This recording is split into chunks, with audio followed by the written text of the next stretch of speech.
बिस्मिल्लाहिर्रहमानिर्रहीम। अस्सलाम वालेकुम। आज मैं आपके साथ शेयर करने लगी हूँ मीठी टिक्कियाँ बनाने की रेसिपी, जो बहुत ही मज़ेदार बन के तैयार होती हैं। अगर आप मेरी इस रेसिपी को स्टेप बाय स्टेप फॉलो करेंगे तो आपकी मीठी टिक्कियाँ एकदम परफेक्ट बनेंगी, कभी ख़राब नहीं होंगी। ये बाहर से क्रिस्पी और अंदर से खस्ता बनेंगी, एकदम मज़ेदार बनती हैं ये। तो अगर आप मेरे चैनल पर नए हैं तो मेरे चैनल को सब्सक्राइब कीजिएगा। तो यहाँ पे मैंने एक बॉल ले लिया है और ये जो चाय की कप से मैं मेजरमेंट कर रही हूँ, आप अपने घर में से कोई भी सिंपल कप उठा लें, उसी के साथ सारी मेजरमेंट करें। यहाँ पे 2 कप मैदा लिया है मैंने।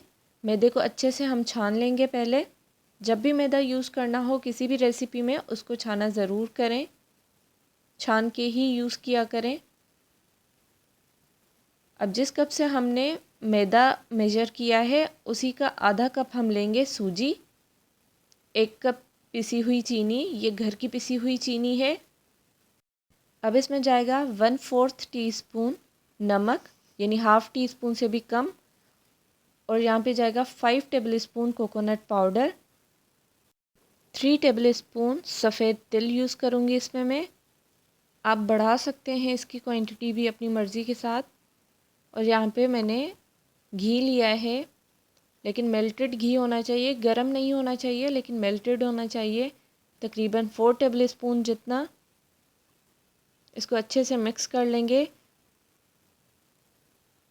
अब उसी कप के हिसाब से मैंने दूध लिया है, लेकिन ये नीम गर्म दूध है और फ्रेश मिल्क है, तो थोड़ा थोड़ा करके इसमें ऐड करना है, एकदम से सारा नहीं ऐड करना। और मिल्क नीम गर्म होना चाहिए, ठंडा नहीं होना चाहिए। इसको अच्छे से हम गूंथ लेंगे। मैंने यहाँ पे इलायची के दाने नहीं ऐड किए हैं, आप चाहें तो इलायची पाउडर भी बना के ऐड कर सकते हैं इसमें। मुझे नहीं पसंद तो इसलिए मैंने यहाँ पे ऐड नहीं किया है। अब देखें, हाफ़ कप जितना ही इसमें दूध ऐड हुआ है। आप अपनी मर्ज़ी के हिसाब से कोई भी नट्स इसमें ऐड कर सकते हैं। मैंने सिर्फ बादाम और पिस्ते लिए हैं, तकरीबन 5 टेबल स्पून जितने। और ऑप्शनल हैं, अगर आप नहीं चाहते ऐड करना तो स्किप कर सकते हैं नट्स को। अच्छे से इनको गूंद के 30 मिनट के लिए रेस्ट पे रख देंगे आटे को।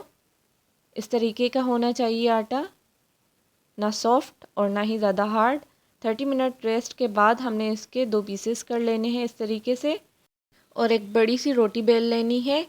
अगर आपको थोड़ी पतली और क्रिस्पी टिकिया चाहिए तो आपने इस रोटी को पतला बेलना है और फिर टिकिया बना लेनी है। और अगर आप चाहते हैं कि मोटी टिकियाँ बनाएं तो आपने इस रोटी को थोड़ा कम बेलना है और उसी तरीके से आपने टिकियाँ सारी बना लेनी है। एक ही बार में हम पहले सारी टिकियाँ बना के साइड में रख लेंगे। मैंने इनकी थिकनेस इतनी ही रखी थी क्योंकि मुझे थोड़ी क्रिस्पी टिकियाँ पसंद है। 2 कप मैदे में मेरी तकरीबन 35 मीठी टिकियाँ बनी थी। और मैंने इनका साइज़ थोड़ा छोटा रखा था, आप चाहें तो साइज़ इनका थोड़ा बढ़ा भी सकते हैं, तो उस हिसाब से ही टिक्कियाँ आपकी बनेंगी। और यहाँ पे मैंने ऑयल गरम करने के लिए रख दिया था तकरीबन 10 मिनट पहले, और बिल्कुल लो फ्लेम पे रखा था। अब इसको मैं चेक करूँगी, थोड़ी सी टिक्की इसमें छोटी सी डाल के कि देखूँगी कितना गर्म है ये। अगर इसमें से बुलबुले आते हैं तो मतलब ये परफेक्ट गर्म है, हम इसमें टिक्कियाँ ऐड कर सकते हैं। बिल्कुल ठंडे ऑयल में टिक्कियाँ नहीं ऐड करनी है, वो टूट जाएंगी आपकी, और ज़्यादा गर्म होगा तो वो बाहर से जल जाएंगी, अंदर से कच्ची रहेंगी। और हमने इनको मीडियम फ्लेम पे पकने के लिए रख देना है तकरीबन 5 मिनट के लिए। इसमें कोई चम्मच वगैरह नहीं हमने चलाना है। हमने कढ़ाई को सिर्फ थोड़ी थोड़ी देर में इस तरीके से हिलाना है ताकि हमारी जो टिक्कियाँ हैं वो अच्छे से अंदर तक पक जाएँ, क्योंकि हम इसमें चम्मच नहीं चला सकते हैं, ये टूट जाएंगी। और अगर आपको फ़ील हो कि अब कलर आना शुरू हो गया है इसका ब्राउन, तो आपने इसको पलट देना है, लेकिन बहुत एहतियात के साथ, क्योंकि ये बहुत ही नरम होती हैं फ्राई होते टाइम भी। आप देख सकते हैं ये कितनी ज़्यादा सॉफ्ट हैं अभी भी।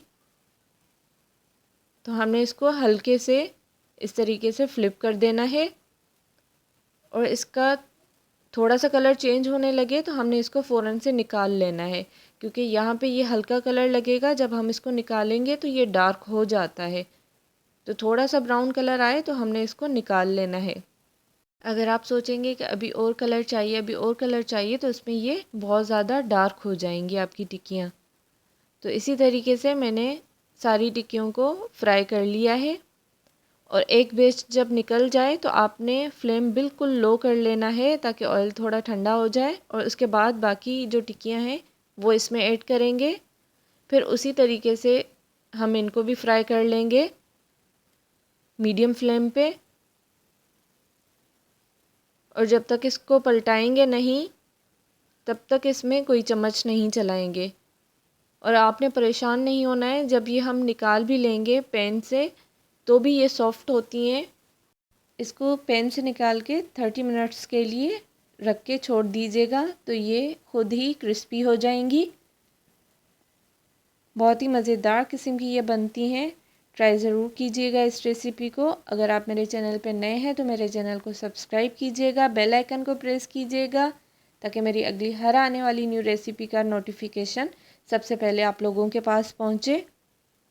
हमारी मज़ेदार सी क्रिस्पी मीठी टिक्कियाँ बनके तैयार हैं। ये बहुत ही मज़ेदार किस्म की बनती हैं, अक्सर चाय के साथ हमारे घर में पसंद की जाती हैं। बच्चे बड़े सब शौक़ से खाते हैं। अगर आपको मेरी ये वीडियो पसंद आई हो तो वीडियो को लाइक कीजिएगा और एक प्यारा सा कमेंट करना मत भूलिएगा। तो फिर मिलते हैं अगली किसी और न्यू रेसिपी के साथ। तब तक मुझे अपनी दुआओं में याद रखिएगा। अल्लाह हाफ़िज़।